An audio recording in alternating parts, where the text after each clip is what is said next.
I found my sister in a corridor on the fourth sublevel of Karath 7, sitting on a transit bench with both hands wrapped around a paper cup of tea. The corridor was pale. Pale composite flooring, pale overhead strips, the kind of light that does not flatter and does not pretend to.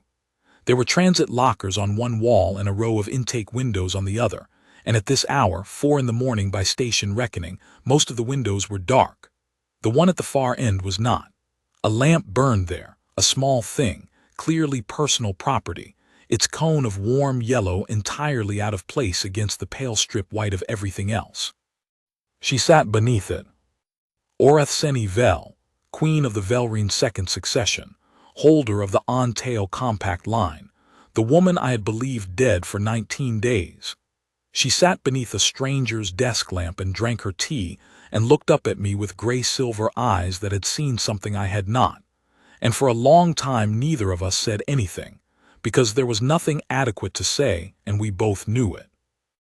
I had not cried yet. I could not then.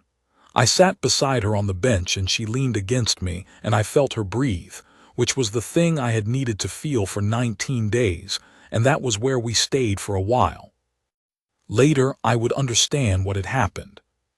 Later, I would read the intake logs and the bilateral compact filings and the null person protocol queue in full, and I would understand each individual piece of those 19 days and the 55 hours she had spent inside this way station before I arrived. But sitting there in that pale corridor with my sister breathing against my shoulder, what I understood was simpler than any of that. She was alive because one man had read a form all the way to its last line at 3 in the morning. I am Sael Oreth Veth. I am the Queen's younger sister, her second and only, the one she used to read to sleep when we were children in the Velrine Western Annex. I hold no compact title. I was her household attaché, which is a word that means something like the person who carries what the Queen forgets and remembers what the Queen would rather not. I handle the secondary correspondence and the maintenance schedules and the small recurring frictions of running a succession household that is, in many practical ways, considerably less resource than the compact registry's record of the Velrine line might suggest. I was not with her when the cascade happened. That is the fact I have carried since. She had taken the Senireth out alone meaning with 2 crew, because the Queen does not fly empty ships, but without me, without the household guard detail, without any of the formal apparatus that typically travels with the on-tail compact line. This had been her choice, and at the time, I had agreed with it. She had needed a transit that did not announce itself. There are situations in Velrine compact politics where the announcement of the Queen's movement is itself a form of pressure, and she was navigating one of those situations, and the quiet route had seemed like the sensible route. It is easy, after things go wrong, to see where the sensible route ended and the wrong route began. The line is always clearer in retrospect. I have learned, over many years of being her younger sister, not to treat that clarity as evidence of failure. It is only evidence that things went wrong, which is different. The transit hub at Karath 7 is not, by any measure, a remarkable place. It is a way station on a commercial freight corridor in the outer transit lanes, 3 relay hops beyond the edge of the compact's primary network, built to process cargo manifests and transit visas, and the steady movement of beings who have places to be, and would prefer to be there faster than the alternatives allow. It handles approximately 14,000 transits per standard cycle, most of them automated cargo declarations with the occasional live crew arrival mixed in like punctuation. It has 11 intake windows and a supervisor's office and a holding annex rated for short-term occupancy, which means a bench, a single ventilation duct, a lavatory, and lighting that my sister would describe as exactly what you would expect from something rated for short-term occupancy and nothing more. It is the kind of place the compact's oversight systems touch lightly, not because the compact does not care about the outer lanes, but because the outer lanes are very long and there are a great many of them. The maintenance records run thin. The liaison offices are not always staffed. The relief rotations are irregular. Things accumulate. The Senireth lost primary system in a cascade failure 3 corridors out from Kareth 7. The cause, when the engineers eventually pulled the fault log, was a power relay fault in the secondary drive housing that had been flagged in the previous service cycle and not repaired, because the contracted maintenance firm had filed an extension request, and then filed a second extension request, and then, in the manner of things that live at the bottom of queues in the outer lanes, had simply never returned the final form. The fault had been open for 61 days. The cascade took the drive.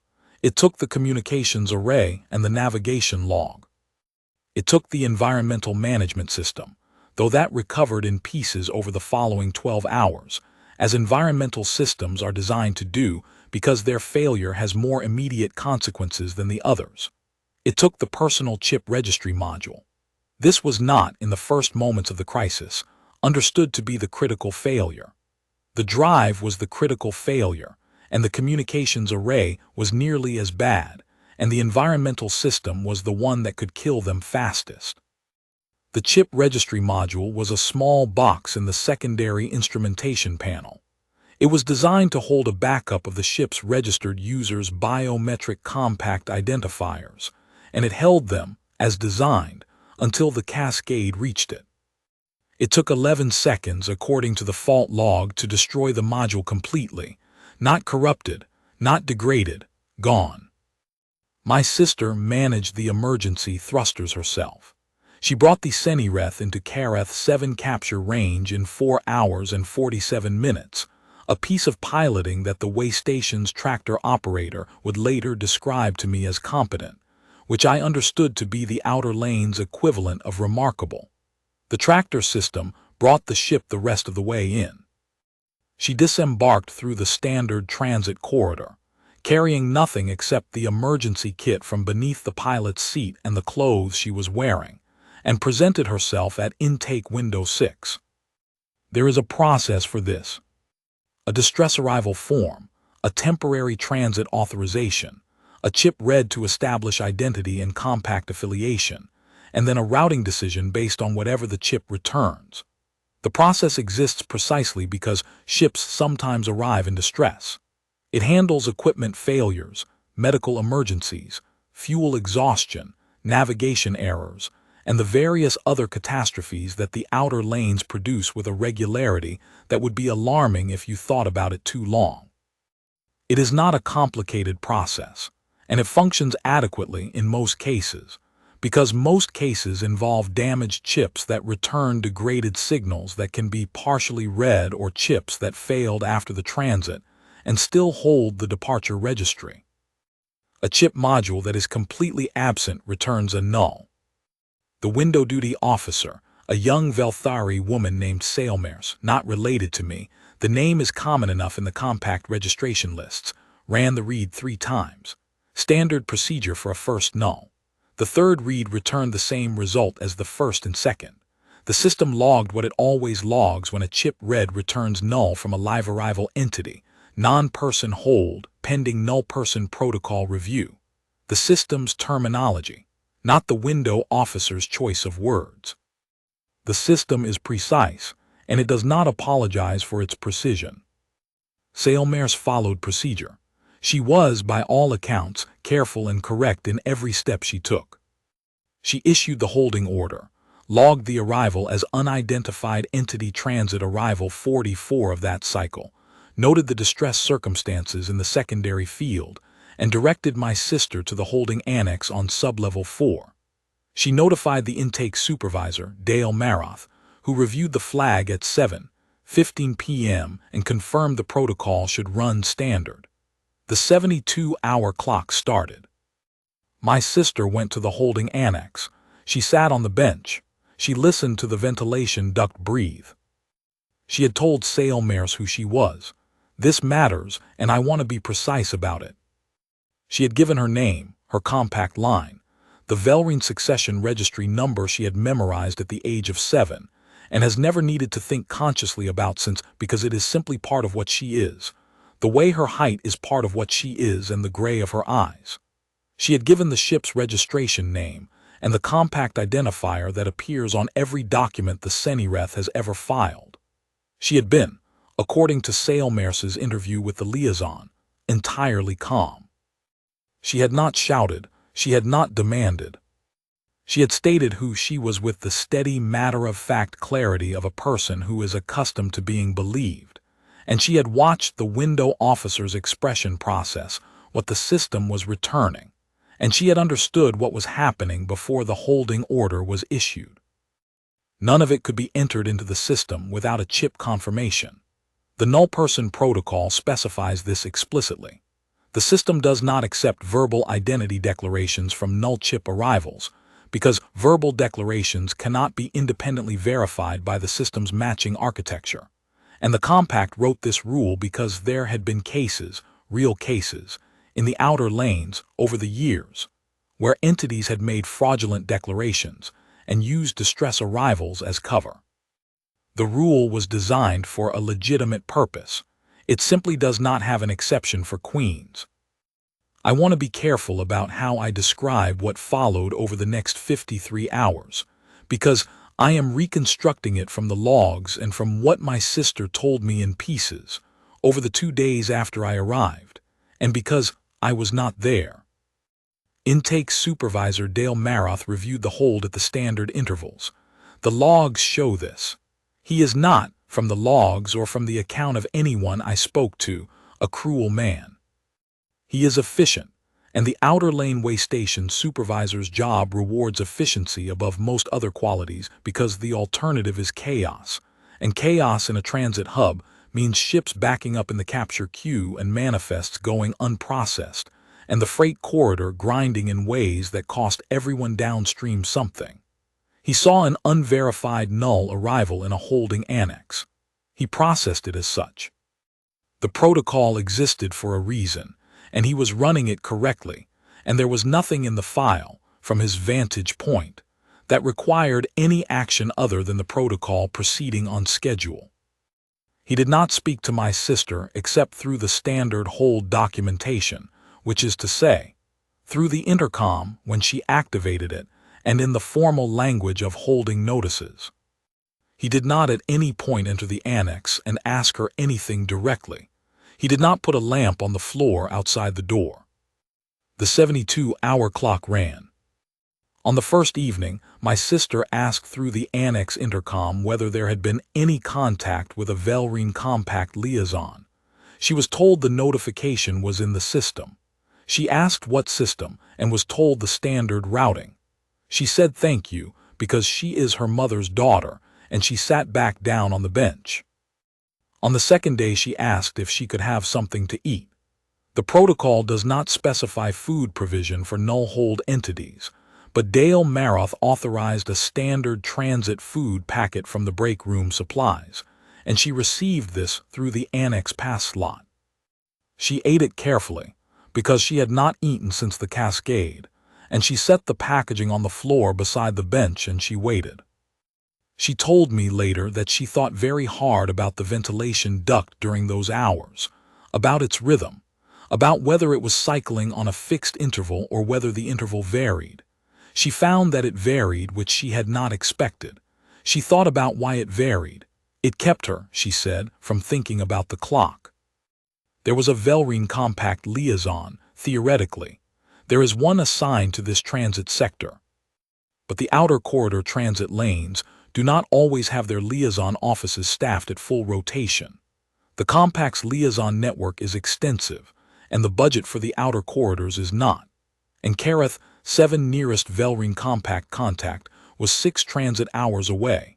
And this is the detail that still makes my hands tight when I think about it. Had not yet received notification, because the distress arrival had been filed under entity category unverified. Not under compact affiliation. Unverified arrivals do not trigger the compact liaison alert. Compact affiliation arrivals do. This is because unverified arrivals, by definition, have not had their affiliation confirmed. The protocol was working exactly as designed. At 3 in the morning on the 53rd hour of the hold, with 19 hours remaining on the clock, someone opened the null person protocol queue. This is not unusual in itself. The queue is reviewed at each shift handover. What is unusual is the specific reason and the specific person. The overnight intake rotation at Karath 7 is not a coveted posting.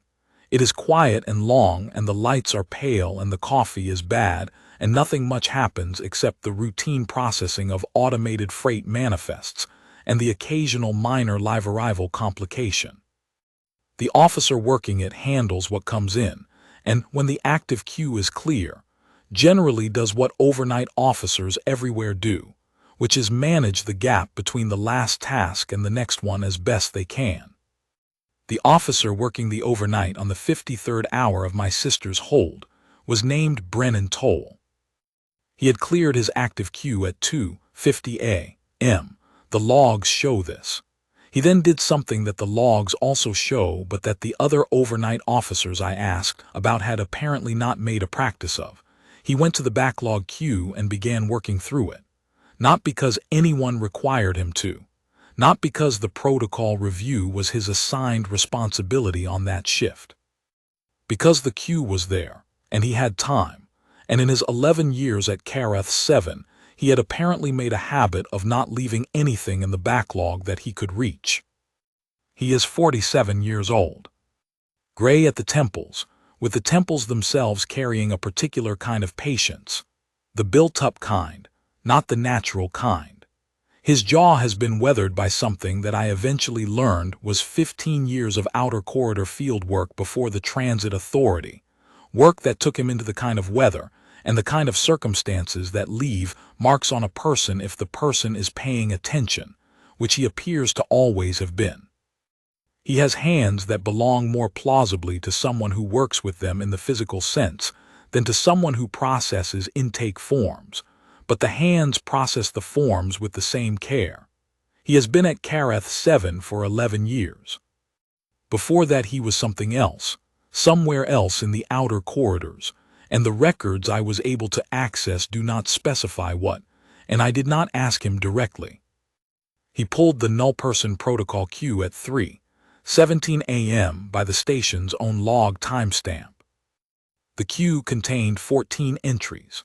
12 were cargo drone units with failed manifest chips, a mundane and recurring occurrence in the outer freight lanes, where the drones take more environmental stress than their chip housings are rated for. One was a compact registered vessel that had logged a technical malfunction on the previous day, but had since resolved its own chip error autonomously and been cleared by the afternoon shift. One was unidentified entity transit arrival 44, which is my sister, logged 53 hours earlier, 2 days and a night and most of another night ago, with 19 hours remaining on a 72-hour clock. I have seen the intake log entry for the moment he opened her file. The timestamp is 3:22 a.m. The file is standard. Distress arrival, null chip, holding annex sublevel 4, 53 hours elapsed, 19 hours remaining before the protocol's void expulsion order activates. The entity had provided a verbal declaration of identity that the system could not accept. The supervisor had confirmed protocol standard. There was nothing in the file, read from the outside, that looked like anything other than a correctly running protocol on a routine null-hold entity. He would have been entirely within his role to mark it as reviewed and move to the next item. He went to the annex at 3:24 a.m. The door log shows the card read and the timestamp. He keyed his officer card, entered the hold, and the door closed behind him. The holding annex does not have audio recording. This is a compact privacy accommodation for short-term holds, designed when the annex was built, on the theory that short-term holds should not be surveilled more than necessary, a theory that I now find impractical in retrospect even as I understand the reasoning behind it. I do not have his words, not from any log. I have the door log and the maintenance log and the form he wrote on, and what my sister told me over the course of 2 days. In the careful way she tells things that have weight.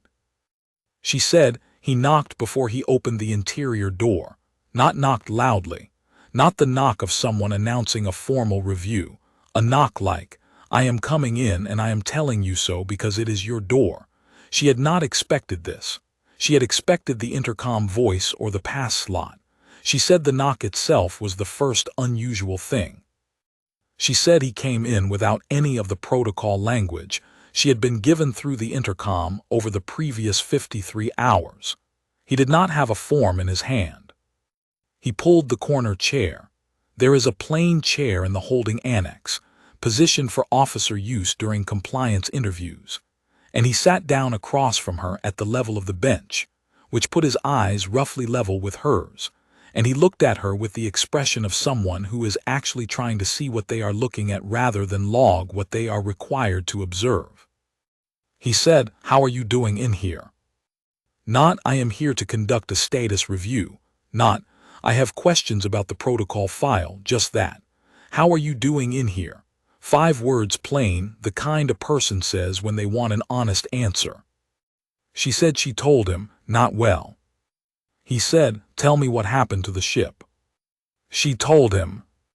The cascade, the relay fault, the chip module, the 4 hours and 47 minutes on the emergency thrusters. He listened without interrupting, which she noted specifically. When she was finished, he was quiet for a moment in the way of someone sorting what they have just heard into the category where it belongs, and then he said, "You told intake you are Orcs Seni Vel." She said, "I am." He said, "Tell me the succession registry number." She told him. He did not go to a terminal. He wrote it on a paper form from his coat pocket. His own paper, not the intake forms. A folded sheet of what appeared to be the back of a transit schedule from 2 cycles prior, and he read it back to her once to confirm he had it correctly, and then he said, "Is there anyone who can physically verify your identity within transit range?" She told him. The nearest Velrine compact liaison was 6 hours out by transport. She told him the Senireth's 2 crew members were still aboard the ship in the docking bay, though she was not certain they had been notified that she was in the hold rather than in the visitor facilities. She told him she had given all of this to the intake window officer 2 days ago. He said, "I know you did. I'm asking again because the system can't enter it, but I can." The way my sister described this to me, the way she paused before those last 4 words when she told me the story, the slight weight she put on them, I think those were the words that shifted something. Not, "The system is inflexible." Not, "There are procedures." Not, "I understand this is frustrating." Just, "I can." He asked her, "Is there anything about the ship itself that you could give me that wouldn't appear in the manifest? Something the records wouldn't have?" She thought for a moment, then she told him about the personal name. In Velrine tradition, ships of the royal household are given 2 names. The registration name, which is the formal and the filed, and the one that appears in every compact database and manifest and corridor authority record that has ever referenced the Senireth. And the personal name, which is spoken only within the household, given at the hull dedication when the ship is first assigned to the succession line, never entered into any compact record because it is not a legal designation. It is a household custom, as old as the Velrine hull dedication ceremony itself. The Senireth's personal name was given by 2 girls of 9 and 7 in the Velrine Western Annex, on the morning of their mother's formal assignment of the ship to the succession line, because their mother had decided, unusually, for a compact queen, that her daughters should have some part in the thing. The name is Se Loreth Ven. It means in the closest compact standard translation, the one who carries both of us. He asked her to write it on the paper form. In Velrine's script, which she wrote without thinking, the way you write the things your hands have always known. He explained. The ship's hull maintenance log includes the personal name in the Velrine script on the dedication plate notation, which is in the arrival file, because the tractor operator had logged the hull markings as part of the standard arrival record. He could compare the script directly. She wrote it. He looked at it for a moment, then he said, "Give me 2 hours." He left the annex at 3:40 a.m. He was back at his intake window at 3:41 a.m., which I know from the card log on the window terminal. Article 31(c) of the 1947 Bilateral Transit Compact Amendment was ratified when the outer corridor transit lanes were first formally established, in the years when the compact was still learning how to extend itself into space that had not previously required compact governance. It was written in an era before biometric chip systems, when the transit authority relied on a combination of paper documentation and direct officer assessment for identity confirmation, and it reflects that era's assumption that a trained officer's judgment, carefully documented, is a legitimate and legally defensible form of identity verification. The chip systems made it largely obsolete. There is no record of it being formally repealed, no one bothered, but there is also no record of it being meaningfully invoked in approximately 60 years because there was no need. The chips worked. When a chip fails catastrophically and completely, the protocol runs, and the protocol does not contain a reference to Article 31(c). And so, in the normal course of events, a null person hold proceeds to its conclusion, and Article 31(c) sits undisturbed at the bottom of the 1947 Amendment appendices, where it has been sitting. In its operative clause, Article 31(c) reads, "In the event of total biometric record loss due to verified equipment failure during a distressed transit, a Union Transit Authority officer of Level 4 or above may file a manual identity of record declaration in lieu of chip confirmation, provided the officer has conducted a direct assessment interview and obtained corroborating information from at least 2 independent sources." Brennan Toll holds a Level 5 certification. He has held it for 8 years. His certification records are in the Waystation personnel file, which I was given access to as part of the liaison's inquiry. He passed the Level 5 examination on the first attempt and has maintained the certification at every renewal since. This is mentioned in the file as a note, the way personnel files note things that are simply part of the record. I mention it here because it is the fact that made the filing possible. What he had at 3:41 a.m. were the verbal declaration recorded in the intake log from the arrival 2 days prior, the verbal declaration just given to him in the annex, and access to the Senireth's cargo manifest and hallmarking log in the Waystation arrival system, which listed the vessel's registered owner as Orcs Seni Vel, Velrine Compact Identifier V91 SEL Tail, and included the tractor operator's notation of the Velrine script characters on the dedication plate. Under Article 31(c), he needed at least 2 independent sources. He had the verbal declarations, which he treated as a single source, from a single speaker, on the grounds that consistency across 2 occasions was not independence, and the manifest, which was documentation independent of the speaker but dependent on the speaker's own prior registration data. He was not certain this satisfied the article's intent, and the article's legislative history, which he apparently found in the compact archive database during those 2 hours, did not settle the question cleanly. The Hull script comparison settled it. The personal name in Velrine script, written on a sheet of transit schedule paper in the annex at 3:38 a.m., matched the script notation from the tractor operator's hallmarking log within what the handwriting analysis parameters of the archive database characterized as individual-specific variation. 2 people writing the same characters in the same script will not write them identically. The variation pattern was consistent with 1 writer across the 2 samples, not 2 writers or a copied text. He wrote this into the Article 31(c) assessment record as his corroborating source analysis. 2 independent sources, the sequential verbal declarations as a consistency record, and the script comparison as an identity-specific physical match, independent of any document, the entity could have simply memorized. He wrote it in the plain, careful language of someone who knows that the filing will be read by people who are looking for reasons it might not hold, and who is writing against those reasons line by line. The Article 31(c) manual declaration form itself runs, in its full version, to 11 pages. He submitted 11 pages. He did not summarize.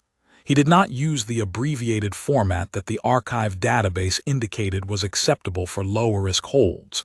He used the full form because the full form is harder to contest, and he knew it would be contested.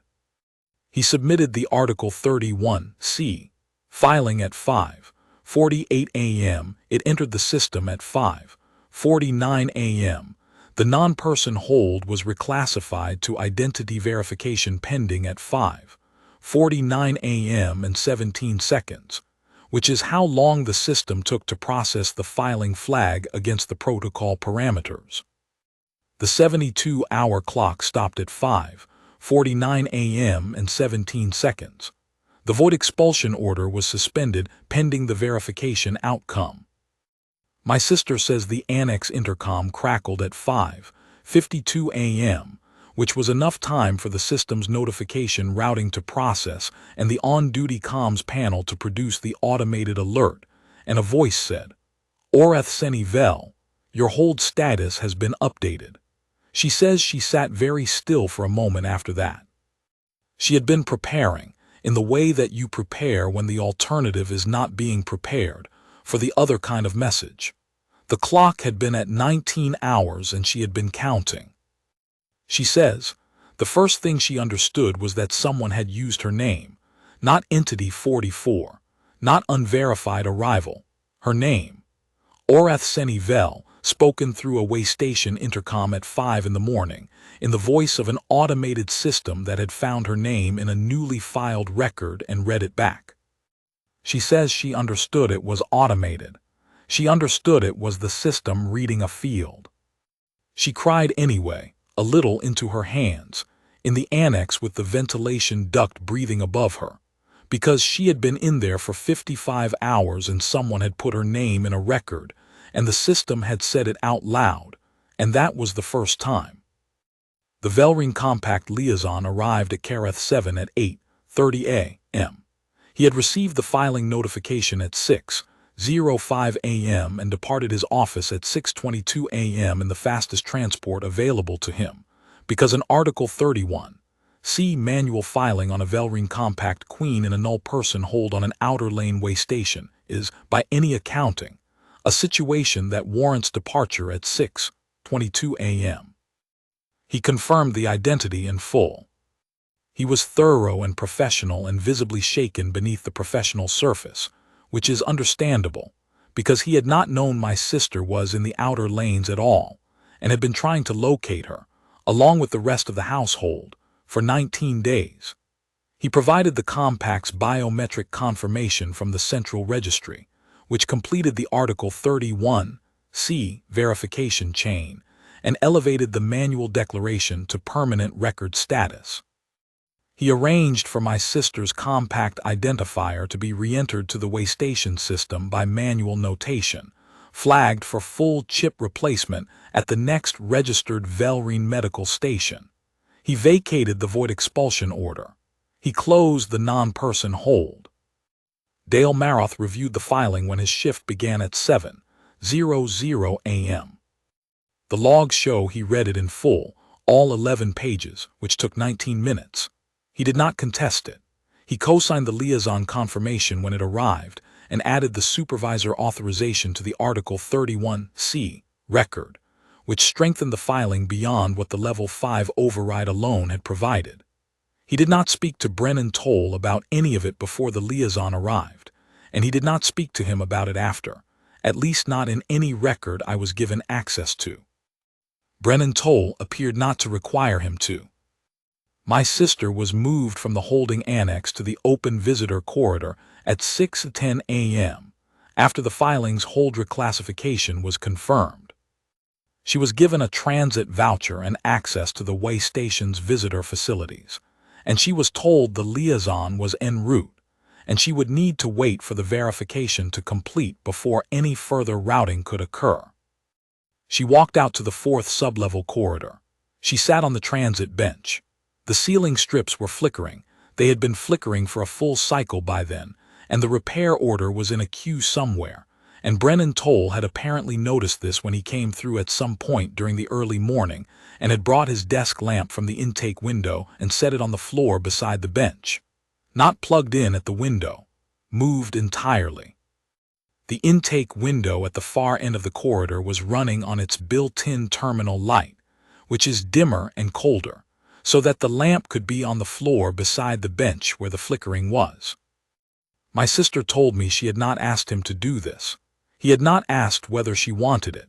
He had simply, at some point in the hours between 5:48 a.m. when the filing was submitted and 6:10 a.m. when she was released to the corridor, walked down with the lamp and set it on the floor and returned to his window. She made her tea from the break room at the end of the corridor. He had pointed out the break room to her when she left the annex. There was a water tap and a cabinet with packets and a cup dispenser, and she made the tea and came back to the bench and sat under the lamp and waited for the liaison, and then she waited for me. I arrived at 10:14 a.m. She was still on the bench. The lamp was still on. At the far end of the corridor, intake window 11 was lit, and behind it, the shape of a man working through what appeared to be a normal intake queue. He glanced up when I came through the gate. He looked at me and then at my sister and then back at me, and he made some kind of determination. The same kind of determination, I suspect, that he makes every time he reaches the end of a queue and finds something that does not match the expected shape of things, where the determination is not about whether to act, but about what acting rightly requires in this specific case. He returned to his intake queue. I sat beside my sister. She leaned. I felt her breathe. I let it go on for a long time before I said anything because there was nothing adequate and we both knew it and the breathing was enough. Later, after the liaison had completed the formal documentation and the way station's duty officer had offered what passed for a formal acknowledgement, and I had managed not to say several things that would have been accurate but not useful, I walked down the corridor to intake window 11. He was processing a cargo manifest. His hands moved through the form with the unhurried certainty of someone who has done this same motion many thousands of times and has not become careless about it. He looked up when I stopped in front of the window, and he waited. I am not a queen. I do not have my sister's capacity for the formal register, for the silence before speaking, for the way she can make a room wait simply by not yet saying what she is about to say.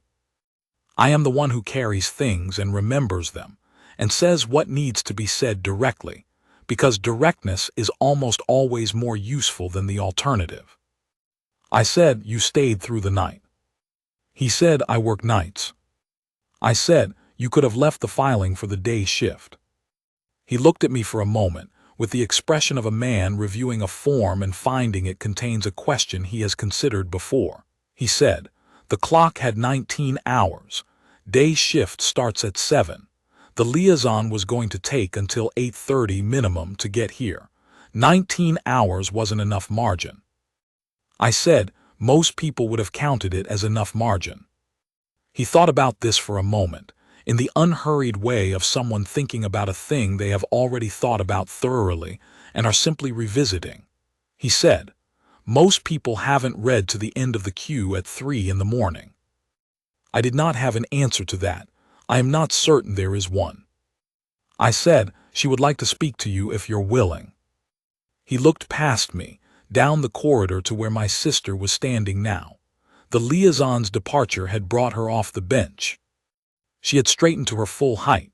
She is half a head taller than I am, which has always seemed slightly unfair, with the particular quality of stillness that the Velrine formal register builds into you from childhood, and that does not leave, even in borrowed transit clothes, even after 19 days of outer corridor emergency and 55 hours in a holding annex with a flickering ventilation duct.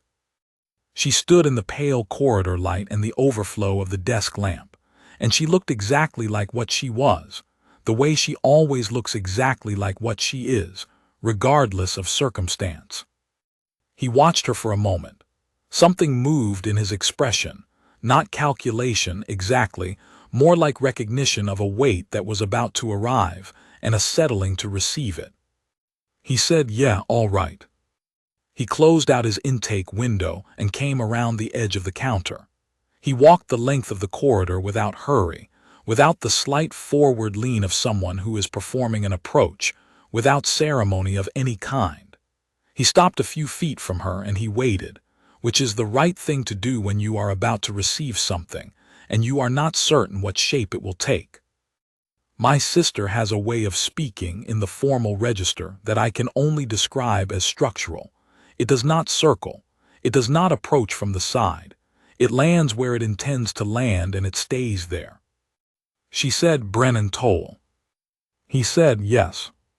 She said, "My name is Orcs Senivel. I know that you know this.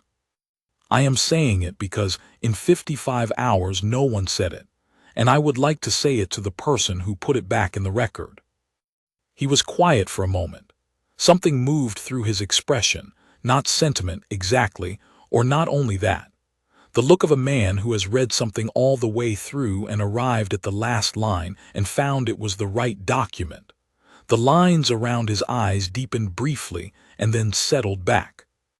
He said, "It was in the filing. Once the form is accepted, the name is in the record. It doesn't go anywhere." She said, "No, but you put it there." He thought about that. He nodded once slowly, the way you nod when something is accurate and you want to acknowledge it accurately. She said, "Is there a form for this?" And something moved in his face then, not a smile, not quite, but the place where a smile lives before it decides whether to arrive. He said, "Not that I know of." "Then I will have to do it without one," she said. "Velrine custom holds that a debt of name is not a debt of substance because a name cannot be repaid in kind. We have a different word for it." She looked at him with her gray-silver eyes, the eyes I have known my whole life. "The word is Orathsale. It means, in the closest compact standard translation I can give you, the one who remembered when the record forgot. It is not a title. It cannot be filed. It is simply what you are, in our accounting from this moment." He was quiet. He looked at her with the same direct attention he had given the forms and the annex chair and the lamp on the floor, the attention of a person who does not look away from things he has decided to see. He said, "All right." That was it. That was what he said. I have turned those two words over many times since. All right. Not, it was nothing, which would have been inaccurate, and he did not appear to be a man who says inaccurate things to avoid discomfort. Not, I was only doing my job, which is the kind of deflection that makes small what was not small without meaning to. Not an acceptance that puffed itself up with the weight of what was being offered. Not a refusal that made the moment smaller than it was. Just, all right. A man receiving something he had not asked for and did not require, saying yes because the yes was honest, and setting it in his accounting the way he set everything else, noted, placed, not dramatized. He picked up the desk lamp from the floor on his way back to window 11.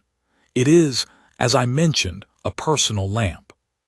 He told my sister, at some point during the night, that his wife had given it to him some years ago, before she died, and that he brought it on the overnight shifts because the overhead strips in the 4th sublevel have been flickering since a power irregularity 18 months prior, and the repair order is in the maintenance queue.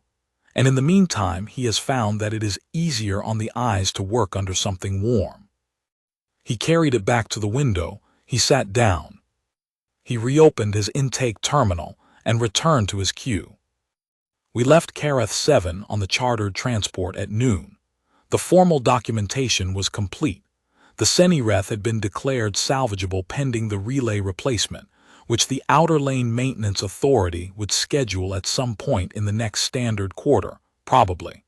The Central Compact Registry had the identity confirmation. Everything that needed to be in a record was in a record.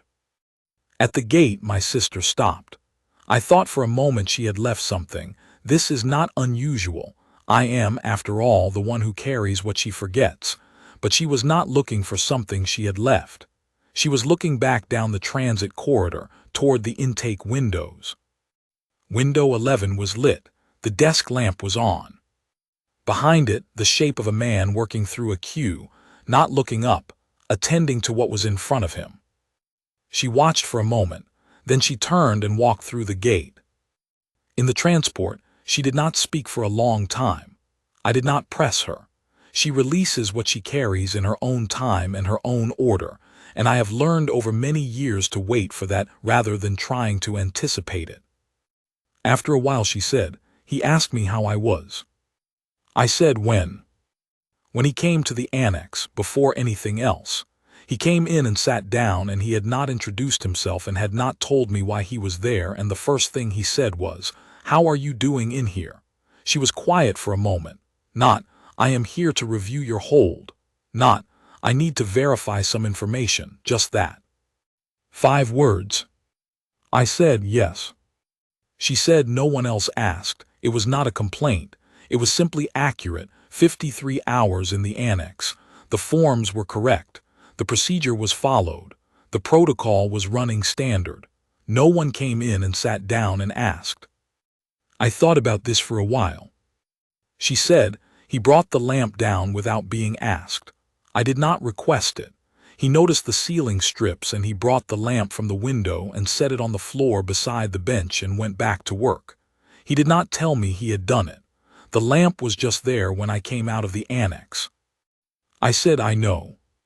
She said, "That is a very small thing." I said, "I know." She looked out the port window. The way station was very small now, a point of organized light against the outer corridor's dark. "In our accounting," she said, "a person who does one very small thing without being asked, without any record requiring it, when the record has already decided there is no person there to do it for." She stopped. She took a breath. "In our accounting, that is not a small thing at all." I did not answer her, because she was not wrong and I had nothing to add to it. She reached over without looking at me and took my hand. Her hand was still cold. 19 days in the outer corridors and 55 hours in a holding annex and a morning waiting under a borrowed lamp do not warm a person quickly. I held her hand until it warmed.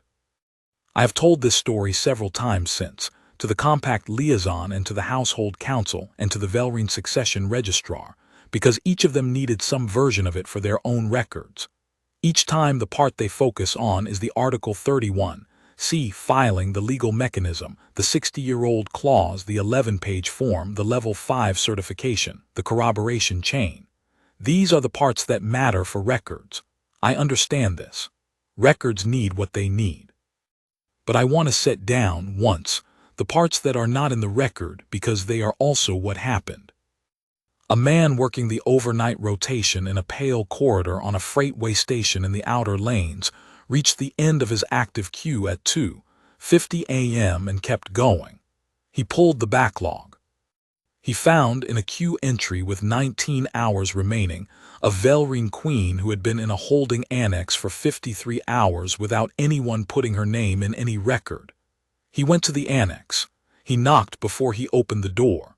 He sat down across from her, at her level, and the first question he asked was not about the protocol. He found a 60-year-old compact clause at the bottom of a legislative appendix that no one had needed in 60 years, and he read it all the way through, and he wrote 11 pages of documentation in the careful language of someone writing against the objections he knows will come, and he submitted the filing at 5:48 a.m. He brought his lamp down the corridor and set it on the floor beside the bench and went back to work. He was there when I arrived. He was at his window running his queue the same as he had been at 3:17 a.m. and 3:22 a.m. and 3:24 a.m. and 5:48 a.m. and every hour between. His shift had ended at 7:00 a.m. He had stayed. He said all right when my sister gave him the only word in our language that covers what he had done. He picked up his lamp and returned to his intake terminal and processed what was in front of him. In our accounting, Orcs sale is not a title. It cannot be filed in any compact registry. It does not appear on any document. It is simply what you are to the person who says it from the moment the word is spoken. Orcs Vel is queen. She has always been queen. She will be queen for a long time yet. In the waystation system, in the central compact registry, in every record that matters, her identifier is V91 SEL tail, confirmed, permanent, not going anywhere. Brennan Toll is an intake officer on the overnight rotation at Carath 7. He is there now, if the schedule holds. He has his lamp and his bad breakroom coffee and his cue, and he reads every form to its last line, and he checks the backlog when his active queue is clear, and sometimes, not often, but sometimes, the last line of the backlog contains something that is not what the record says it is. He is, in our accounting, the one who remembered when the record forgot. That is a very small thing. That is not a small thing at all.